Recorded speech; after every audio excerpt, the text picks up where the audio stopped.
I attempted a little web company on 25th Street in New York City. It was a small web company owned by this old man who was old money New York. His name was Henry J. Finch IV.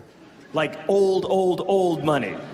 Mr. Finch was in his 70s. He had an assistant named Mary. She was in her 50s. She was Korean. I don't know why he had an assistant. He did not need one, unless he needed someone to be like, remember, Mr. Finch, at 5 o'clock, you need to keep looking like a hard-boiled egg. One day, Mr. Finch came into the office.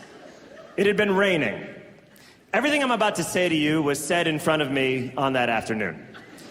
Mr. Finch walked into the office, and he walked in, and he said, and I'm quoting, "Ah! One feels like a duck splashing around in all this wet. And when one feels like a duck, one is happy." And then Mary yelled, "Ooh, ducklings!" To which Mr. Finch replied, "Too old to be a duckling, quack, quack," and then walked into his office.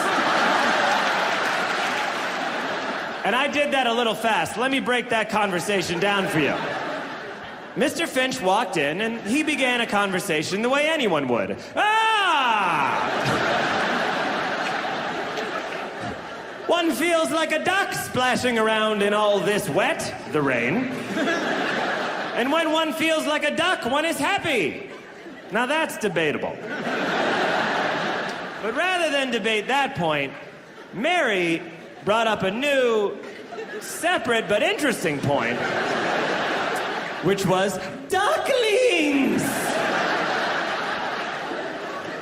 But Mr. Finch, ever the realist about his own age and mortality, said, "Ah, too old to be a duckling," as if to say my duckling days are behind me. "Mary, don't you see, I'm a duck now." And to prove it, well, I'll say just about the most famous catchphrase a duck has. Quack, quack.